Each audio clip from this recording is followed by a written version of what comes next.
Qui est-ce qui se souvient ce que c'était avec quel... Ah ben là, je vous donne des indications physiques, là. Je suis trop gestuel. Qui se souvient quel matériel j'ai apporté la dernière fois, il y a 2 semaines? Bah, pour monter dans les rochers. OK? Donc, matériel d'escalade, exactement. Hein? Un harnais, exact. Un harnais. Alors, j'étais venu avec un harnais. Donc, le harnais qui sert à nous attacher. Puis, qu'est-ce qu'il y avait au bout de mon harnais? Un crochet. Puis, qu'est-ce qu'il y avait au bout de mon crochet? Une corde. Vous vous rappelez ce que c'était la corde? Qu'est-ce que ça représentait? La sécurité. Ouais, c'était... Je vous aide, une corde à 3 brins. Ça représentait Dieu. Et puis, le message, c'était pour dire que, bien sûr que quand tu montes, tes habiletés de grimpeur sont importantes, parce que sinon, tu ne montes pas. Mais il y a un moment donné, quand tu redescends, il y a un endroit qu'on appelle le point de rupture. C'est le moment où tu dois t'asseoir sur la corde. Puis ça, que tu sois expérimenté ou pas, il y a quand même toujours un petit est-ce que la corde va qu'elle va pas tenir. Tu sais, il y a un moment donné où tu dois t'asseoir sur la corde. Puis quand tu pends dans le vide, alors des fois tu peux descendre en rappel, des fois quand tu descends d'un pont, ben, tu n'as pas de rappel. Le rappel, hein, c'est quand on pousse avec les pieds, on rappelle. Poum, poum, bref. Mais dans le vide, quand tu es dans le vide, tu pends, tu dépends de la corde. Et puis, tes habiletés nécessaires, tu peux être bon ou pas bon, ça ne changera rien que quand tu es dans le vide, la différence, c'est la corde. C'est même pas combien tu crois dans la corde, c'est la solidité de la corde. Et c'était pour dire que notre foi, la foi en Jésus, la foi en Dieu, dans notre série Fécondation in Biblio, la Bible nous dit que nous encourage à mettre notre foi en Dieu et pas dans nos capacités. Parce que quand tu tombes ou quand tu as besoin d'être soutenu, c'est la corde qui va faire une différence. C'est pas combien tu as de mousquetons qui sont accrochés à ton harnais, c'est pas combien tu as d'outils, c'est pas combien tu as de connaissances, c'est même pas combien tu as fait de montagne avant. C'est pas combien tu as d'expériences positives. Des fois, on vit des expériences positives, on vit un miracle, et puis c'est facile de mettre notre foi dans le miracle. On avait vu que quand tu te convertis, au début, Dieu il répond facilement à nos prières. C'est même des fois avant qu'on l'ait demandé. Tu dis, j'aurais besoin de nouveau job. Pouf, il y a un nouveau job. Oh, wow! Et puis après, tu sais, la vie avance, puis tout d'un coup, ça prend plus de temps. Est-ce que Dieu a changé? Dieu n'a pas changé. C'est simplement qu'il veut nous faire découvrir. Ça ne veut pas dire que Dieu ne veut plus répondre, mais il veut faire découvrir la corde. Il veut qu'on puisse dépendre de qui il est, lui, de sa nature, de son amour. Et c'est ça la foi. La foi, c'est de croire, vous vous rappelez ma belle-maman qui avait dit, c'est de croire que Dieu existe et qu'il nous aime. C'est que d'une part, il existe, qu'il est tout-puissant, et d'une autre part, qu'il nous aime. Et ce n'est pas quelque chose qu'on peut produire, ce n'est pas quelque chose qu'on peut faire, même quand tu peux t'accrocher avec tes mains, tes 2, tes 3 mains ou pas. Ce qui importe, c'est que tu es accroché avec ton harnais, c'est surtout la solidité de la corde. Donc notre foi est solide. Avoir notre foi en Dieu, c'est solide, pas à cause du fait qu'on est des gens de foi, mais à cause du fait que Dieu est solide. C'est ça qui fait la différence. Notre foi est solide à cause de qui est Dieu. L'objet de notre foi. Il y a une autre comparaison que j'avais entendue qui est vraiment intéressante. Quand tu veux traverser un lac gelé, c'est quoi qui va faire que tu vas pouvoir le traverser? Est-ce que c'est à quel point tu es aventureux? Est-ce que c'est à quel point tu crois que ça va tenir? Non, c'est juste l'épaisseur de la glace. OK? C'est Dieu qui est notre solidité. Donc, on a vraiment parlé de ça hier. C'était comme hier, mais il y a 2 semaines. Notre foi, c'est pas à propos de combien on se force à croire. oh, je suis pas assez bon dans ma foi, je n'ai pas assez cru. Non, c'est à cause de qui est Dieu. Et plus on connaît qui est Dieu, plus on peut avoir une foi en lui. Et pas juste dans l'idée qu'on a de lui ou dans des expériences, mais vraiment, il est solide. Et la Bible, on avait lu plusieurs versets. La Bible nous parle de combien il est solide. Et la Bible nous raconte cette histoire d'amour de Dieu qui a créé le monde, qui a créé les humains, qui était en amitié, en intimité avec eux, qui marchait, l'humain qui a choisi de désobéir, de se couper de cette confiance, et Dieu qui est venu restaurer cette relation. Et on a vu que, comme dans un couple, où on choisit de faire alliance, où on choisit de... Félicitations d'ailleurs. où on choisit de... Et puis, on avait félicité déjà aussi Benoît et Christiane. On choisit de s'engager l'un envers l'autre pour pouvoir marcher ensemble. C'est un prérequis. On ne se marie pas parce que ça a marché. On ne fait pas alliance avec quelqu'un parce que, dans le fond, ça fonctionne bien. On fait alliance avec quelqu'un pour que ça fonctionne bien. Et Dieu, c'est ce qu'il a fait avec nous. Il est venu nous chercher, il est venu payer à notre place, il est venu faire alliance avec nous pour qu'on puisse marcher l'éternité avec lui, pour qu'on puisse lui faire confiance. Ok? C'est pas notre vie avec lui qui va faire que lui est fort ou pas. C'est lui-même, ce qu'il a fait, qui fait que nous, on peut vivre avec lui. Donc ça, c'était la dernière fois. Maintenant, est-ce qu'on veut passer notre vie attaché à une corde? Parfois, c'est le fun parce que tu sens... C'est ça qui est assez exceptionnel quand tu grimpes, c'est que les gens qui ont le vertige, du moment qu'ils sont pendus à la corde, normalement, ils n'ont plus le vertige. Parce que le vertige est lié à ton attache au sol. Hein. C'est quand en fait, c'est pas la peur du vide, c'est plutôt l'attraction du vide, hein, le vertige. Pour ceux qui ont le vertige, c'est comme s'ils se sentent attirés par le vide. Donc, en fait, c'est quand tu as l'impression que la surface que tu occupes au sol est pas assez grande pour te retenir. C'est ça le vertige. Hein. C'est pour ça qu'une des solutions, c'est de se mettre à genoux ou même de se mettre couché pour agrandir la surface au sol, pour que tu aies moins cette impression que tu vas basculer ou que tu es atterré dans le vide. Donc, quand tu es pendu à la corde, tu as plus contact avec le sol et le vertige disparaît. Dans la vie, c'est pareil. Quand on vit des événements dans nos vies où on dépend de Dieu tellement qu'on a vraiment l'impression de vivre juste par lui, juste parce qu'il est encore là. On tient en vie juste parce qu'il est là. C'est comme s'il y a quelque chose qui se passe et qu'on n'a plus peur de rien. Parce qu'on est pendu à la corde. Puis tu réalises, non, en fait, je tombe pas. Fait que du moment que je suis tombé et que je tombe pas, j'ai plus peur de rien. Donc ça arrive vraiment qu'il y a des événements dans nos vies où Dieu veut qu'on expérimente ça de plus en plus, de sentir sa solidité. Ça peut des fois être par la maladie, ça peut être par les épreuves de nos vies qui ne sont pas nécessairement envoyées par Dieu, mais que Dieu utilise pour révéler vraiment la force, je vais utiliser un mot exprès, la réalité de qui il est.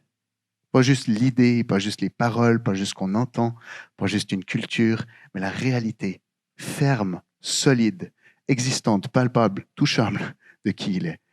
Et pour expérimenter l'invisible de manière visible, souvent ça nous prend des épreuves dans nos vies. Donc si vous vivez une épreuve, je compatis avec vous, mais il y a une partie qui est belle là-dedans, c'est que vous pourrez sentir un peu plus la solidité de la corde. Et ça, c'est ce qui est beau dans tout ça. Je me réjouissais de parler de ce dont on va parler ce matin. On ne veut pas rester juste accroché à la corde et puis pas bouger. Hein, la vie chrétienne, Dieu a créé une vie qui bouge. Quand on observe la nature, ça va de l'avant, ça évolue, ça bouge. Dieu nous a créés pour marcher. Jésus marchait beaucoup. Il marchait, il avait des bonnes sandales, j'espère, ou de la bonne corne aux pieds. Je pense plutôt qu'il y avait des sandales. Et, il marchait, les deux probablement, la bonne corne aux pieds aussi. Et il marchait, il avançait. C'est ça le plan de Dieu, de nous faire avancer, de faire avancer son royaume qui se répand sur terre, sa justice, son amour, sa compassion au travers de nous, des gens qui le connaissent, de plus en plus de personnes qui réalisent que Dieu les aime. Il y a un mouvement vers l'avant qui avance. Donc parfois, notre vie, c'est juste d'être accroché, de sentir sa solidité, mais son plan, c'est qu'on avance. Et pour ça, pour qu'on avance, il nous a envoyé quelqu'un. Est-ce que vous savez qui il nous a envoyé? Alors, il nous a envoyé Jésus, oui. Il nous a envoyé l'Esprit Saint. Ce matin, on va parler de l'Esprit Saint. Et puis, on va terminer avec un moment où on va simplement pouvoir l'inviter. Il est déjà là, mais on va simplement pouvoir lui dire, mais viens prendre plus de place, plus de contrôle dans ma vie. Alors, Tommy, je ne sais pas si c'est possible pour toi d'aller à Jean. Sinon, vous pouvez prendre vos Bibles. Jean 16, les versets 5 à 16. Jean 16, 5 à 16.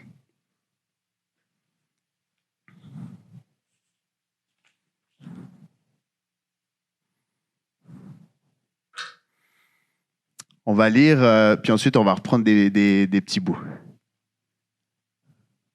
Jean 16, 5 à 16. C'est Jésus qui parle à ses disciples. Il a déjà parlé du Saint-Esprit dans Jean 14. Il a déjà annoncé que le Saint-Esprit allait venir. Puis il dit, maintenant, je vais auprès de celui qui m'a envoyé. Et aucun de vous me demande où je vais. Quand on lit les évangiles, les disciples, ils ont plein de questions d'habitude. Tu vas où? Est-ce que je peux venir avec toi? Est-ce que je pourrais être assis juste à côté de toi? Ça, c'est les mamans qui posent. Est-ce que mon fils pourrait être assis juste à côté de toi? Est-ce qu'il pourrait avoir les honneurs? Ah, tu vas là-bas? Moi, c'est sûr que je te suivrai, etc. Maintenant, je vais auprès de celui qui m'a envoyé et aucun de vous me demande où je vais. Mais à cause de ce que je vous ai dit, il a annoncé qu'il allait partir. À cause de ce que je vous ai dit, la tristesse vous a envahi. Pourtant, c'est la vérité que je vais vous dire. Il vaut mieux pour vous que je m'en aille. En effet, si je ne m'en vais pas, le défenseur en justice ne viendra pas à vous. Mais si je m'en vais, alors je vous l'enverrai. On va prendre par petits bouts. Maintenant, je vais auprès de celui qui m'a envoyé, et aucun de vous ne me demande où je vais, mais à cause de ce que je vous ai dit, la tristesse vous a envahi. Est-ce que ça nous arrive parfois, spécialement quand on est dans les difficultés, de sentir que Dieu y est parti? Ça arrive souvent, on a l'impression que Dieu est parti. Jésus, il dit, je m'en vais, je pars. Je retrouve celui d'où je viens. Il ne faut pas oublier que Jésus, avant de venir sur terre, il était dans l'intimité avec le Père. Dans l'intimité, il était au ciel, dans un endroit parfait. Il n'y avait pas besoin, c'est pas un besoin narcissique qui nous a créés pour être adorés. Dieu, il débordait d'amour. Le Père, le Fils, le Saint-Esprit. Et Jésus est venu prendre notre condition. Nous, on ne réalise pas parce qu'on trouve que notre vie sur terre, elle n'est pas pire. Mais ce que lui a vécu, de passer de sa dimension à notre dimension, c'est pire que ce que nous, on peut imaginer de prendre la condition la plus déplorable sur terre. C'est pire que tout d'un coup de devenir sans travail ou sans abri. Il y a encore beaucoup plus de décalage. Et puis, c'est pas arrêté là. Quand on suit l'histoire de Jésus, il est même allé jusqu'au plus bas de la souffrance de ce qu'un humain peut découvrir. Donc, il est vraiment passé du plus haut au plus bas. Jésus, il a dit, je retourne. Je retourne vers mon papa.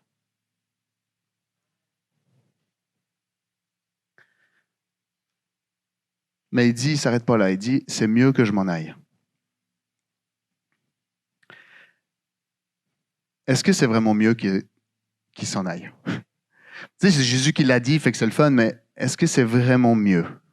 On avait vu déjà la dernière fois combien ont déjà eu cette pensée, ah, si je vivais au temps de Jésus, ça serait plus facile. Moi, je sais que toute mon adolescence, en tout cas, puis même, je me disais, ah, ça serait plus facile. Tu sais, on l'aurait en chair et en os. On pourrait l'écouter lui plutôt que d'écouter d'autres prédicateurs. Ça serait le fun. On pourrait voir des miracles. Ça serait plus facile. Hein? Il y aurait 2000 ans. Bon, ça, je pense pas que ça serait un gros problème pour lui, mais... Hein? Ça serait juste du 1. Hein? Mais tu sais, si t'es le 1... tu sais, à la limite, les autres, on s'en fiche un peu, là, tu sais, mais...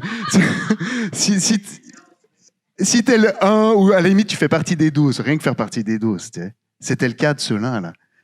Tu sais, ils perdaient leur ami, ils perdaient leur je marche avec, leur je campe avec, celui qui cuisine des poissons probablement mieux que tout le monde. Ouais. Ouais, j'avoue. Une longue barbe, peut-être. Ouais. Il se prendrait les pieds dedans, c'est ça? OK. C'est à eux qui dit, il vaut mieux que je m'en aille. Et c'est des versets qu'on lit, mais qu'on n'est pas toujours convaincu, qu'on n'est pas toujours sûr. Vous vous rendez compte, Jésus qui a inspiré tellement de monde, même les gens qui ne sont... Il y a peu de gens qui pensent que Jésus était un cave, là. Il y a peu de gens qui pensent que Jésus était une mauvaise personne. Même les gens qui ne croient pas en lui, c'est indéniable que Jésus a existé. Jésus a inspiré beaucoup de gens. Le fait qu'il aime ses ennemis, c'est quelque chose qui a inspiré plusieurs. Gandhi a même dit, si ce n'était pas à cause des chrétiens, je serais devenu chrétien. C'est pas là. Oui, Benoît. Ouais. De s'être sacrifié. Exact. Donc, Jésus a inspiré tout le monde. Donc, de dire, mieux vaut que je ne sois pas là, c'est Jésus qui l'a dit. Et j'aimerais qu'on réalise pourquoi c'est à ce point vrai que c'est mieux qu'il ne soit pas là. Alors que lui inspirait les gens, là. Les gens autour de nous qui ne croient pas en Dieu, c'est sûr qu'ils auraient été inspirés par Jésus. Mais Jésus, il dit, mieux vaut pour vous que je ne sois pas là. En effet, si je m'en vais, le consolateur, le défenseur en justice, si je ne m'en vais pas, il ne viendra pas à vous. Mais si je m'en vais, alors je vous l'enverrai. Pourquoi? Alors, il parle de qui quand il parle du défenseur? L'Esprit Saint.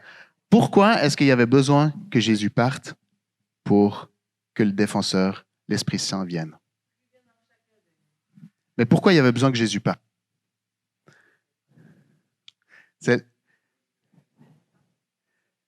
Il y a deux raisons. Mais la raison, est-ce que le Saint-Esprit était en Jésus? Probablement, parce qu'il a soufflé son esprit. Hein. Donc, ça veut dire que le Saint-Esprit cohabitait avec Jésus. Mais pourquoi donc est-ce que Jésus a dû partir? Ouais, Jésus, il s'en allait parce qu'en repartant vers son Père, Jésus, il s'en allait pour mourir à notre place. Jésus, mais c'est plus que pour racheter nos péchés. Parce qu'effectivement, notre destination, la Bible est très claire là-dessus. Quand tu choisis le péché, le péché, c'est quand tu choisis de désobéir à Dieu, de ne pas faire confiance à Dieu. Quand tu choisis cette vie-là, la conséquence, c'est la mort.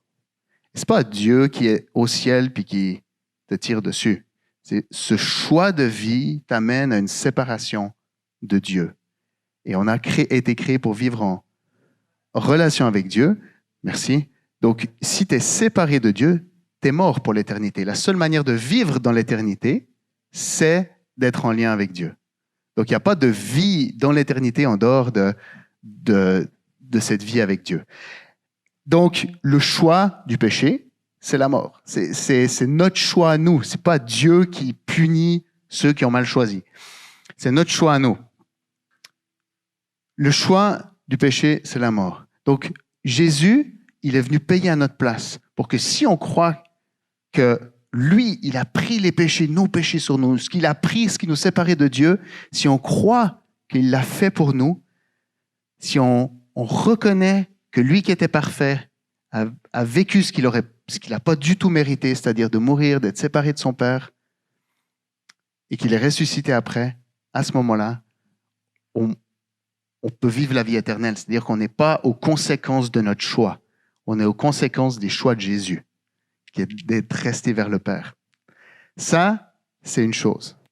Maintenant, il y a quelque chose d'encore plus beau qui est arrivé. À mon avis, qui est encore plus beau, qui est la suite. Le Saint-Esprit, est-ce qu'il arrive où dans la Bible, à votre avis? L'Esprit Saint. Au baptême? Est-ce qu'il y a d'autres? On parle du Saint-Esprit, à votre avis, où dans la Bible la première fois? Quand tu reçois le Saint-Esprit? Création, quel verset? Chapitre, verset. Genèse 1, verset 2. L'Esprit de Dieu planait au-dessus des eaux. Le Saint-Esprit n'est pas arrivé à la Pentecôte tout d'un coup. L'Esprit de Dieu agissait depuis le commencement. Au commencement, Dieu créa, et ensuite, l'Esprit de Dieu planait à la surface des eaux. Tout n'était que chaos et vide. Je ne le cite pas exactement, mais c'est ça que le texte dit. Et ensuite, Dieu a créé par sa parole toutes choses. Rappelez-vous, il est esprit. Il planait. Donc, il était exactement où ça se passait. Moi, j'imagine l'Esprit de Dieu qui était là à la création. Et Jésus aussi.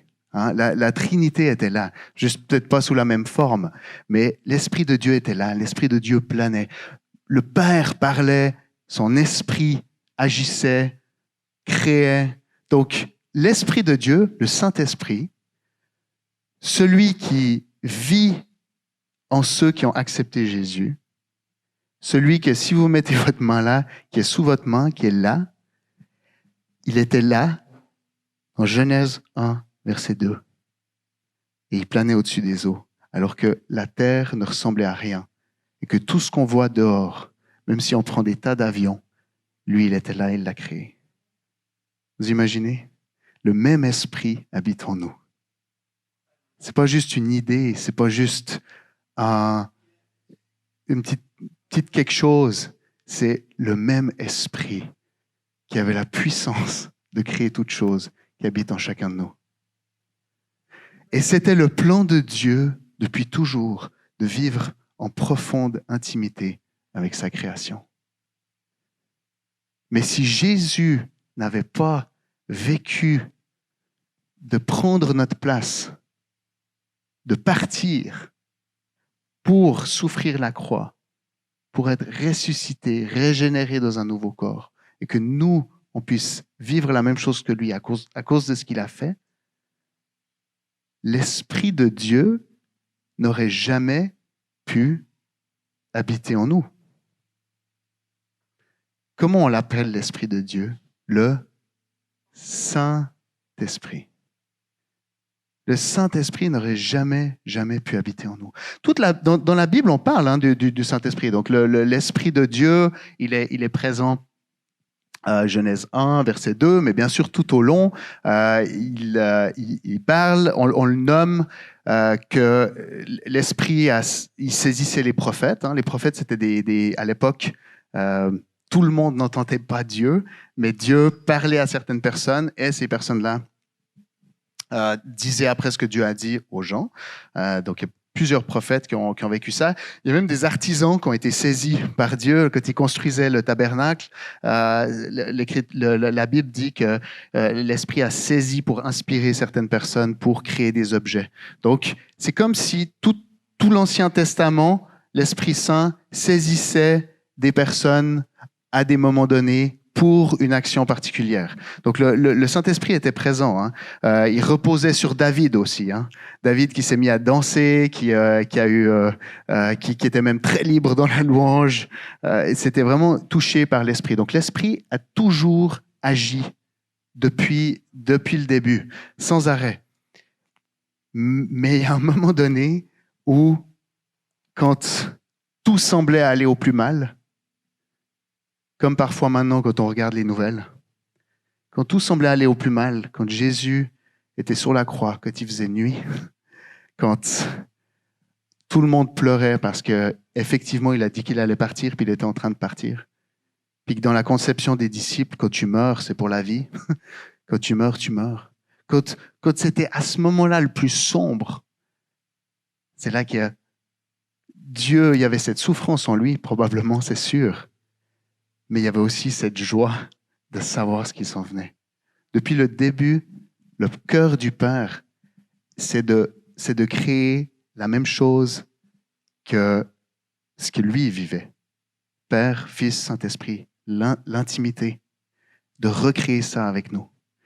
Et pendant tout un temps, c'est clair qu'il a saisi des personnes pour que son plan avance, pour que son plan de restauration avance, mais ça amenait tout à Jésus.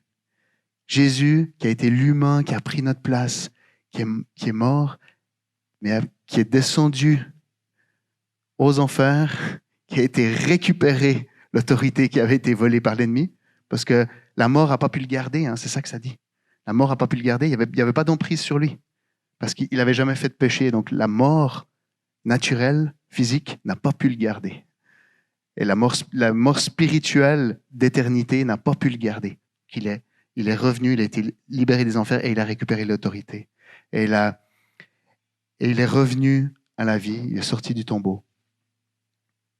Et c'est là que ce que Dieu avait prévu de tout temps a pu être possible. Je vous enverrai mon esprit. Et Jésus a soufflé sur ses disciples, leur a soufflé son esprit. Et jusqu'au moment où Jésus leur souffle l'esprit en eux, les disciples côtoyaient l'Esprit Saint, mais ils n'étaient pas remplis de l'Esprit Saint. Ce qui est quand même pas mal différent. Ils ont vécu des miracles, ils ont vécu des choses incroyables, ils ont vécu des choses... multiplication, vous vous rappelez, là, multiplication pour 15 000 personnes, hein, 5 000 hommes, donc probablement au moins 15 000 personnes de nourriture. Donc, pour ceux qui font le garde-manger, là, déjà pour 6, 7, 10 familles, c'est beaucoup. Imaginez pour 15 000 personnes. Donc, ils ont vu des choses incroyables. Mais le plan de Dieu se réalisait au moment où il a pu habiter au plus profond d'eux. C'est impressionnant d'imaginer Dieu qui crée ciel et terre, qui crée tout, qui est au-dessus de tout, choisisse nous comme demeure. Il y a quelque chose qui est même vraiment génial. Il y a plein de petits trucs dans la Bible qui sont comme des images pour nous rappeler, pour faire des rappels. Le Saint-Esprit était présent dans le désert aussi, hein. L'Esprit de Dieu conduisait le peuple. Puis vous vous rappelez, c'était quoi qui était sur l'endroit où il se tenait? Une colonne de fumée. Est-ce que vous vous rappelez ce qui est descendu sur les apôtres quand le Saint-Esprit à la Pentecôte est venu? Des petites langues de feu.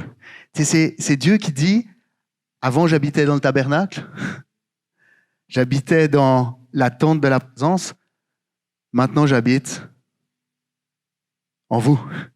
C'est vous les tentes de la présence. C'est vous les tabernacles. Hein? J'ai pas dit le sacre.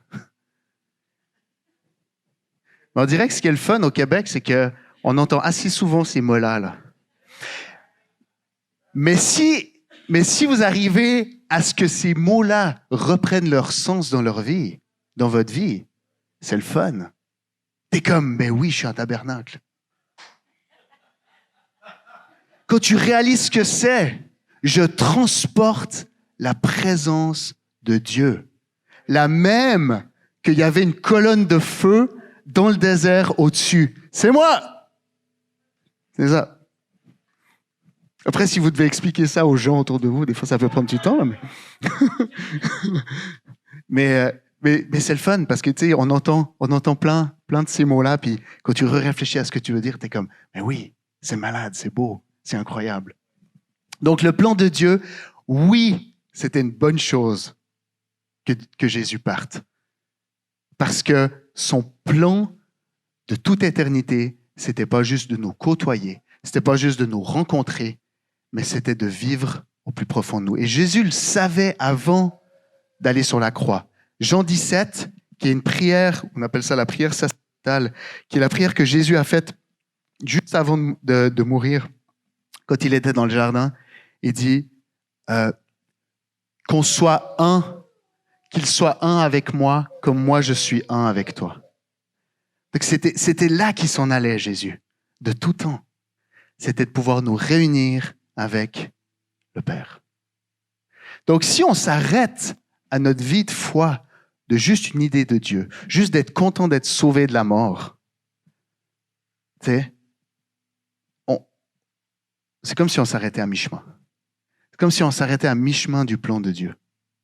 Quand tu acceptes, il y a deux questions à se poser. Est-ce que tu penses que Jésus, il a pris tes péchés et qu'il est mort pour toi? Et qu'il a pris tout ce que tu méritais, et puis que comme lui, il était sans tache, puis qu'il méritait d'être auprès du Père pour toujours, il a pu te donner ce que lui méritait. Il a eu le droit de faire l'échange. Et il l'a fait. Si tu crois qu'il a fait ça, et si tu crois aussi, si tu as aussi envie, la deuxième question, c'est si tu as envie de le suivre, si tu as envie de vivre une vie avec lui, pas juste la vie de dire non, moi je mange la pomme parce que je veux décider moi-même ce qui est bien ou mal. Mais si tu dis non, je veux suivre l'arbre de vie parce que je veux ce que toi tu dis qui est bien ou mal, tout en sachant que on se trompe, on tombe, on s'éloigne, on se manque, on se fait retenir par la corde, tout en sachant que c'est ça la vie, que c'est pas juste un long fleuve tranquille. Si tu peux répondre oui à ces deux questions, l'Esprit de Dieu habite, c'est ça le plan de Dieu, c'est que si tu réponds oui à ces deux questions, c'est que son Esprit habite en toi.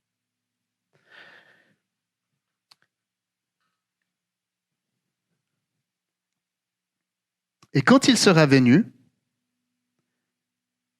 il produira la preuve que le monde s'égare au sujet du péché, de ce qui est juste et du jugement. Là, il dit, tout le livre de Jean, c'est un peu bâti comme un procès, certaines choses. Parce que Jean a écrit en fait son évangile pour dire que Jésus était effectivement le Fils de Dieu. Il y avait des gens qui remettaient ça en question. Des Juifs qui s'étaient convertis, mais qui remettaient en question justement, oui, Jésus humain, oui, Jésus une bonne personne, mais Jésus, Fils de Dieu, il remettait ça en question. C.S. Lewis, d'ailleurs, a écrit que Jésus n'était pas juste une bonne personne. C'était soit il était qui il disait qu'il était, le Fils de Dieu, soit il était fou. Mais tu ne peux pas juste dire que c'était une bonne personne. Parce que Jésus a tellement dit qu'il était le Fils de Dieu, c'est que tu dois choisir. Soit il est cinglé, soit il est le Fils de Dieu. Mais tu ne peux pas juste dire que c'était une bonne personne parce qu'il a passé son temps à expliquer, à dire qui il était. Donc, Jean a écrit ça. Donc, son livre est écrit un petit peu comme un procès, puis il répond justement aux accusations que Jésus n'était pas le Fils de Dieu. C'est pour ça qu'il parle des miracles, il parle de certaines choses. Puis il dit justement, l'Esprit Saint va venir et il va être comme un témoin. Il va attester, comme dans un procès, il va amener des preuves. OK? Donc, il produira la preuve que le monde s'égare au sujet du péché, de ce qui est juste et du jugement. Au sujet du péché, parce que le monde ne croit pas en moi. Le péché le plus important qui nous guette quand on ne connaît pas Dieu, mais qui nous guette en tant que chrétien, c'est de ne pas croire. Et pas croire, c'est quoi? C'est l'incrédulité. Et là encore, peut-être vous vous dites, si j'entends le mot incrédulité, tu dis, il faut que je fasse, il faut que je fasse. L'incrédulité, c'est simplement de ne pas croire. C'est pas de ne pas être assez fervent. C'est pas de ne pas être un bon chrétien ou un bon catholique ou une bonne personne. C'est pas ça. De pas croire, c'est de pas croire que lui l'a fait pour nous. C'est ça l'incrédulité. C'est de penser qu'on peut s'en sortir ou on doit s'en sortir tout seul parce que lui l'a pas fait pour nous. Et c'est ça que l'Esprit Saint vient attester, que Jésus est le Fils de Dieu et que il est suffisant qu'il l'a fait pour nous. Hein, c'est vraiment assez impressionnant. Il définit, il dit, il produira la preuve que le monde s'égare au sujet du péché parce que le monde ne croit pas en moi. Au sujet de ce qui est juste, parce que je m'en vais auprès du Père et que vous ne me verrez plus. Là, il explique que Jésus vient justifier ce qu'on a fait. C'est avant sa mort. Hein. Et au sujet du jugement, parce que le dominateur de ce monde est d'ores et déjà condamné. Donc le Saint-Esprit vient pour aussi attester que l'ennemi a perdu.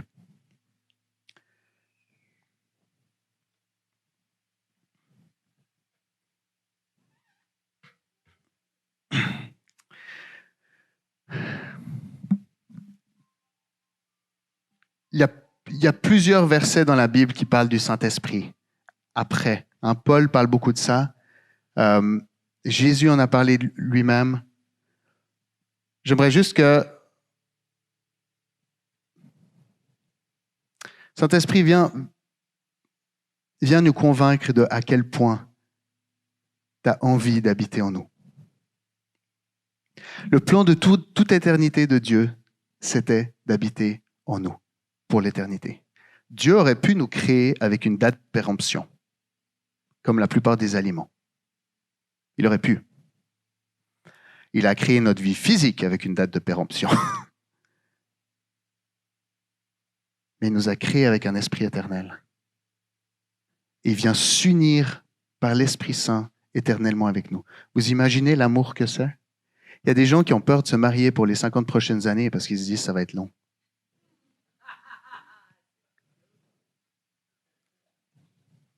Dieu qui devait rien à personne, le Père qui devait rien à personne. Rien. Il nous devait rien. Il nous a créés avec la possibilité de vivre éternellement avec nous et de pas pouvoir se débarrasser de nous. Alors Dieu est Dieu, mais vous voyez l'idée? Il n'a pas eu un pistolet sur la tempe pour l'obliger à signer. Là. C'est lui qui a créé le fait de vouloir venir habiter en nous éternellement, au plus proche de nous éternellement. Je ne sais pas après s'il habitera toujours en nous, si on sera... Je ne sais pas comment ça se passera. Mais son plan maintenant, c'est d'être en nous. Et Paul dit que l'Esprit Saint, c'est un gage d'éternité. Un gage, c'est justement comme une preuve en avance que tu donnes. Hein? Ça veut dire que l'Esprit Saint qui vit en nous, c'est la preuve que Dieu nous veut pour l'éternité. Parce que l'Esprit Saint est éternel. Nous, physiquement, on ne l'est pas, mais l'Esprit Saint est éternel. L'Esprit Saint qui vit en nous, c'est le gage de notre éternité. C'est la preuve même qu'on va vivre pour l'éternité. C'est la preuve même que Dieu veut vivre pour l'éternité avec nous. L'Esprit Saint, il atteste qui on est. Jean dit qu'il crie Abba Père au travers de nous. Nous, on n'a aucune idée de ce que c'est d'avoir Dieu comme Père. On ne sait pas ce que ça veut dire. On a tous eu des pères croches. On sait, même mes enfants, ils ont un père croche. Mais Mais l'Esprit Saint, qui sait que le Père est parfait, il crie au travers de nous et dit, « Père, tu es parfait. Père, je t'aime. » C'est ça l'esprit d'adoption qui est en nous. L'Esprit Saint, il est l'esprit de vérité. Il déclare qui est Dieu, la vérité sur qui est Dieu. Même Jean dit qu'il nous engage comme dans une marche dans la vérité, à découvrir la vérité. C'est comme si il est encore plus précis. Il y a un verset dans 1 Corinthiens qui dit « L'Esprit révèle jusqu'aux pensées les plus intimes de Dieu. » Vous imaginez? Dieu qui est immense, l'Esprit révèle, l'Esprit qui est en nous, révèle jusqu'aux pensées les plus intimes de Dieu. Donc l'Esprit nous amène à découvrir Dieu. L'Esprit ne nous amène pas loin de Dieu, c'est l'Esprit même de Dieu, il nous amène à découvrir Dieu, il nous amène à comprendre la Bible. L'Esprit est une puissance. Jésus a été tenté dans le désert, il est revenu, il était rempli d'une puissance. L'Esprit, c'est une puissance qui transforme tout au travers de lui. Le même Esprit qui était là à la création, il est au travers de nous pour créer le royaume de Dieu au travers de nous. L'Esprit de Dieu en nous. Mais je vais terminer par ça. Malgré qui est l'Esprit,